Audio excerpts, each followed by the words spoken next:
October 19th, 1935. A warehouse on 132nd Street and Lenox Avenue, 2:40 in the morning. 12 men stood in formation inside the loading bay, armed with Thompson submachine guns, sawed-off shotguns, and .45 caliber pistols. They were Dutch Schultz's best, his enforcers, his killers, men who had executed rivals, burned businesses, collected debts written in blood. Their target was one man, Ellsworth Raymond Johnson, Bumpy, the upstart who refused to bow, who had turned down Dutch's offer, who had killed 3 of his collectors in the past month. Dutch wanted him eliminated, wanted it done loud, wanted Harlem to see what happened to men who said no. The 12 men climbed into 3 cars and drove toward 139th Street, where Bumpy lived above a pool hall. They didn't know Bumpy had been told about the hit 6 hours earlier, didn't know he had cleared out the building, didn't know he was waiting 3 blocks away with only 4 men and a plan that would leave 11 corpses in the street before sunrise. What happened in the next 4 hours didn't just save Bumpy's life. It announced to every crew in New York that a new kind of gangster had arrived. One who didn't just survive, he won. Ellsworth Raymond Johnson didn't look like the most dangerous man in Harlem. He was lean, quiet, moved with the controlled energy of a man who had learned to calculate every step. By 1935, he was 30 years old and had already done time in Sing Sing for armed robbery, had already earned the nickname Bumpy because of a knot on the back of his skull from a childhood injury, had already proven he was smarter than the men twice his age who tried to control him. Bumpy understood something fundamental about power in Harlem. It wasn't about who had the most guns or the most men. It was about intelligence, strategy, knowing when to fight and when to disappear. And most importantly, it was about making examples so brutal that nobody would dare test you again. Dutch Schultz controlled half of Harlem by 1935. Born Arthur Flegenheimer in the Bronx, he had built an empire on bootlegging during Prohibition and expanded into the numbers racket, the illegal lottery that poor black communities played daily. Dutch made millions extracting money from Harlem while living downtown. He saw black operators like Stephanie St. Clair and Bumpy Johnson as obstacles, annoyances, people who needed to fall in line or be removed. He had already forced most of the independent operators out, had already taken control of the policy banks, had already established himself as untouchable. When Bumpy refused to hand over his operation, Dutch didn't negotiate, didn't make threats. He just sent 12 men to solve the problem permanently. Bumpy had been expecting this. Not the exact date, not the exact method, but he knew Dutch's pattern, knew how the Dutchman operated. Overwhelming force, shock and awe. Come in loud and leave bodies as warnings. Dutch didn't believe in subtlety, he believed in fear, and fear required spectacle. So when Bumpy's contact inside Dutch's crew, a driver named Tommy who owed Bumpy his life after a stabbing 2 years prior, came to him at 8 o'clock the night before and said 12 men were being assembled, Bumpy didn't panic. He planned. He evacuated the building, moved the families out, got his own crew together. 4 men. Willie the Knife Patterson, James Quick Thompson, Robert Heavy Williams, and Bumpy. 5 men against 12, the kind of odds that should have been suicide. The warehouse on 132nd Street emptied just after midnight. Dutch had rented it 3 months earlier as a front for his numbers operation. Now it was a staging ground. The 12 men checked their weapons, loaded extra ammunition, discussed the plan. Simple, brutal, efficient. Drive to the pool hall on 139th Street, surround the building. 2 men cover the back exit, 3 men go through the front. The rest provide cover and cut off escape routes. Once inside, find Bumpy's apartment on the 3rd floor. Kill him.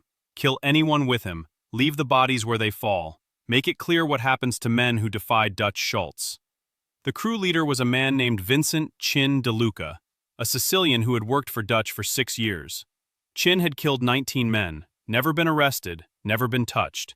He was the kind of professional who didn't ask questions, didn't need motivation, just did the work and collected the pay. Chin loaded his Thompson and told the crew to move out. 3 cars rolled through Harlem's dark streets. A black Packard, a dark blue Chrysler, a gray Ford sedan. Inside, 12 men confident in their numbers and firepower. They didn't know that Tommy the driver had also told Bumpy the make and model of every vehicle. Didn't know that Bumpy had positioned his 4 men at a narrow intersection 2 blocks from the pool hall, a bottleneck where the cars would have to slow down, where the buildings on both sides created a kill box, where 12 men with superior weapons would become 12 targets with nowhere to run.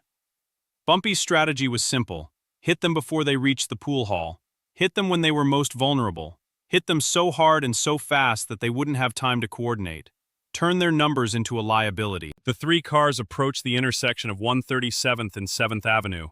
Narrow street, tall buildings on both sides. A produce truck parked on the left created an even tighter passage.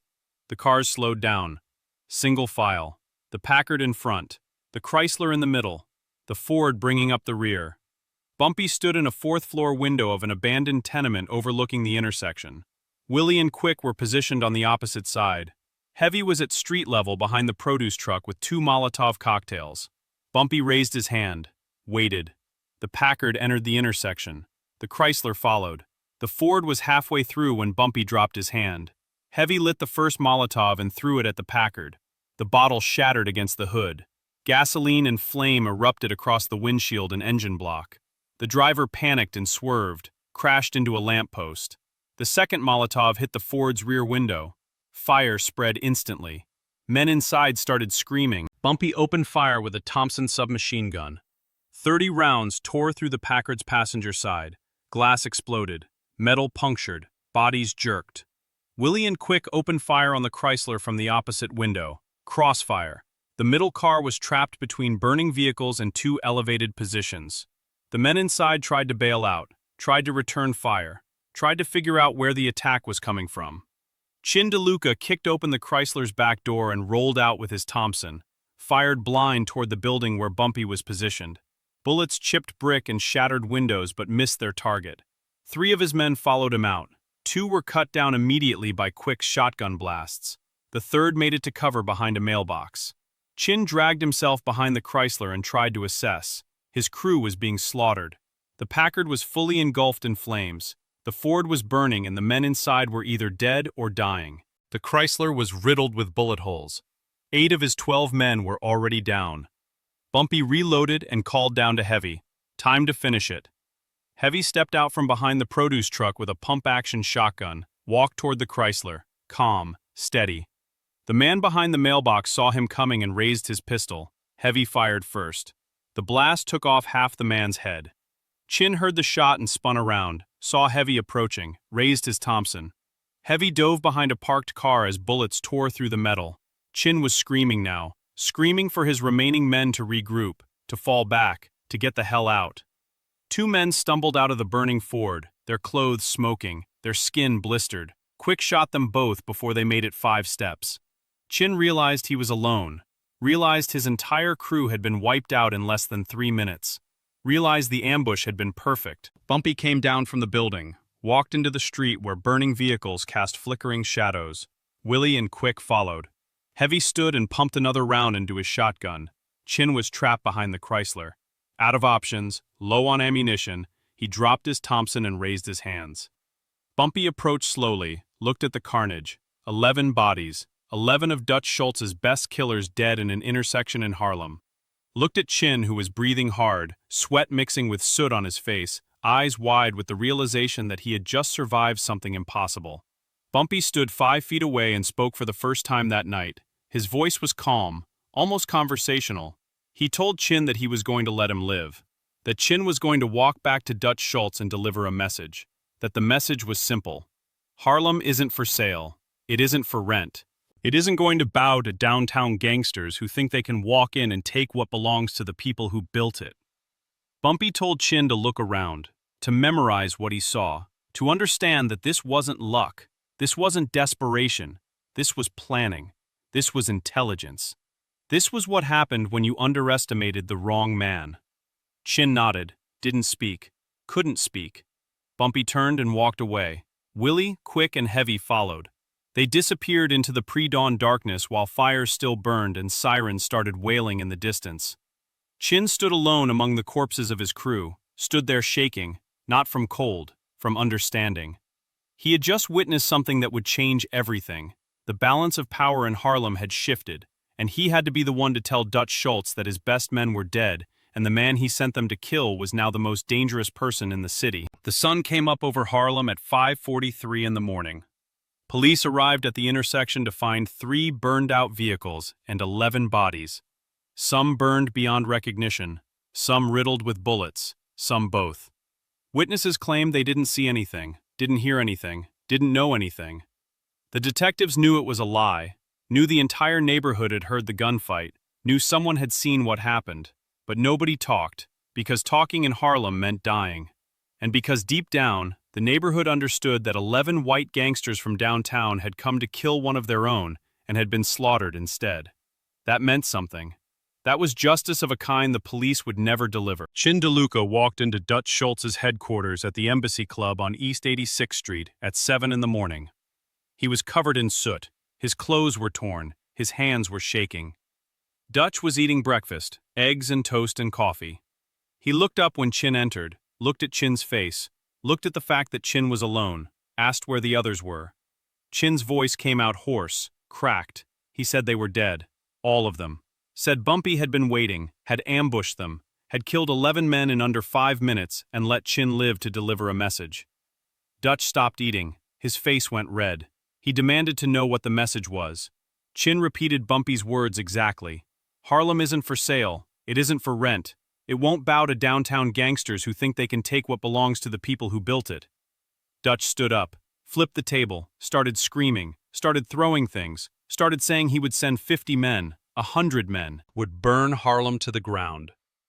But his rage was covering something else. Fear. Because Dutch Schultz had just learned that Bumpy Johnson wasn't just another street operator. He was a strategist, a tactician, a man who could turn an impossible situation into a massacre. And men like that were more dangerous than entire armies. Dutch never sent another crew to kill Bumpy.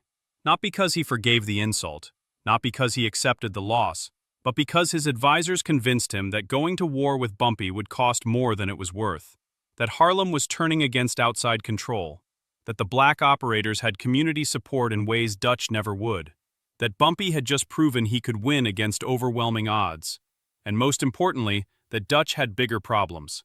The federal government was closing in. Tax evasion charges. Thomas Dewey was building a case. Dutch's empire was fracturing. He didn't have time or resources to fight a war in Harlem against a man who had just humiliated him. So Dutch backed off. Publicly claimed he was consolidating operations. Privately, he knew the truth. Bumpy Johnson had beaten him, had taken territory Dutch thought was his, had proven that intelligence and strategy could overcome firepower and numbers. 8 months later, Dutch Schultz was gunned down in a restaurant in Newark, shot by Murder Inc. on orders from Lucky Luciano and the Commission. Dutch died in a hospital, delirious, rambling about buried money and betrayals. His empire collapsed within weeks. The numbers rackets in Harlem were divided among the operators Dutch had tried to eliminate, and Bumpy Johnson, who had survived Dutch's attempt to kill him, who had turned 12 assassins into 11 corpses and 1 messenger, Bumpy became the most powerful black gangster in New York. His reputation was sealed that night on 137th and 7th Avenue. The night he proved that respect couldn't be bought or intimidated. It had to be earned. And Bumpy had earned it with blood, fire, and a message delivered by the only man who survived to tell the story. Willie, Quick, and Heavy became legends in their own right. The men who stood with Bumpy when the odds said they should run, who helped orchestrate an ambush so perfect it became the subject of street stories for decades. Willie died in 1952 from a heart attack. Quick was killed in a shootout with police in 1948. Heavy lived until 1971, running a legitimate trucking business in the Bronx, never speaking publicly about that night, but known among those who remembered as one of the men who helped Bumpy Johnson defeat Dutch Schultz. They were honored in quiet ways, respected in the codes of the street, remembered as men who understood that loyalty meant standing next to someone even when survival said to run. Chin DeLuca disappeared after delivering Bumpy's message. Some said he left New York. Some said he changed his name. Some said Dutch had him killed for surviving when everyone else died. The truth vanished with Chin, but his role in history remained. He was the messenger, the lone survivor, the man who had to walk into Dutch Schultz's headquarters and admit that the job had failed, that the crew had been slaughtered, that Bumpy Johnson had sent him back alive specifically to deliver that humiliation. Chin's survival wasn't mercy, it was strategy, because dead men can't deliver messages, and the message was the point. The intersection where the ambush happened became almost sacred in Harlem's criminal history. For years, old-timers would walk past and point to the spot where the Packard burned, where the Chrysler was riddled with bullets, where 11 men who thought they were hunters became prey. The story was passed down through generations, embellished, mythologized, but the core remained true. Bumpy Johnson, outnumbered 3-1, had turned an assassination attempt into a massacre, had proven that preparation and intelligence could overcome superior numbers, had sent a message that echoed through New York's underworld for decades. Don't underestimate Harlem. Don't underestimate the quiet ones. Don't underestimate the men who refused to bow. Bumpy's rise after that night was inevitable. He took over Dutch's policy operations, formed alliances with Stephanie St. Clair, the Queen of Numbers, worked with the Italian families when it benefited him and against them when it didn't, built an empire that lasted until his death in 1968. But everything started that October night in 1935, the night he proved he wasn't just another street criminal. He was a general, a chess player, a man who could see 3 moves ahead while his enemies were still figuring out the board. The night 12 men came to kill him, and only one walked away to tell Dutch Schultz that Harlem belonged to Bumpy Johnson now. The police investigated the ambush for months, found nothing. No witnesses, no evidence, no leads that went anywhere. The case went cold. The files were marked unsolved and archived. But everyone involved knew the truth. The cops knew, the criminals knew, the neighborhood knew. Justice had been served. Just not the kind that happened in courtrooms.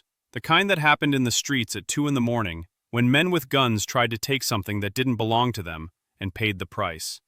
11 lives for the lesson that respect couldn't be bought, that territory couldn't be stolen, that Harlem protected its own. Years later, when Bumpy was an old man, when he had survived wars and prison and betrayals, when he had become a legend larger than life, people would ask him about that night, about how he survived Dutch Schultz's hit squad, about how 5 men defeated 12, about what it felt like to stand in that intersection surrounded by burning cars and dead bodies. Bumpy never gave details, never bragged, never turned it into a story for entertainment. He would just say that Dutch made a mistake, that the Dutchman thought numbers mattered more than strategy, thought fear mattered more than respect, thought he could take what belonged to Harlem without consequences. And that mistake cost him 11 men and eventually his life. Because the men who came to kill Bumpy that night started something they couldn't finish. And in a world where finishing what you start is the only thing that matters, failure is measured in corpses. The message Chin delivered to Dutch Schultz wasn't just words. It was a declaration, a line drawn, a statement that the old rules, where white gangsters controlled black neighborhoods from a distance, those rules were over. Bumpy Johnson represented something new, a generation that wouldn't bow, wouldn't accept crumbs, wouldn't let outsiders extract wealth without giving anything back. The message was that Harlem would fight, would win, would build its own empire on its own terms, and anyone who forgot that would end up like the 11 men whose bodies were scraped off 137th Street as the sun came up on October 19, 1935. Dutch Schultz's empire crumbled within a year. The man who had terrorized bootleggers and operators across New York died in a hospital bed, rambling incoherently. His organization dissolved, his money gone, his legacy reduced to cautionary tales about hubris and overreach. Bumpy Johnson's empire lasted 3 decades, through changing times and shifting alliances, through wars and peace, through prison and freedom. Because Bumpy understood what Dutch never did. Power wasn't about how many men you could send to kill someone. It was about making sure those men never came back. It was about winning so decisively that nobody would dare try again. It was about sending one man back alive to deliver a message that would echo longer and louder than any bullet. The night 12 men came to kill Bumpy Johnson, and only one walked out, wasn't just a battle, it was a turning point. The moment when Harlem's underworld stopped being controlled by downtown gangsters and started being controlled by the people who lived there. The moment when Bumpy Johnson stopped being just another operator and became a king. The moment when strategy defeated brute force, when intelligence defeated numbers, when one man with a plan became more dangerous than 12 men with guns. And the message delivered by the sole survivor wasn't just for Dutch Schultz, it was for every gangster, every crew, every boss who thought Harlem was theirs for the taking. The message was simple: Harlem belongs to Harlem. And Bumpy Johnson was the man who made sure everyone remembered that.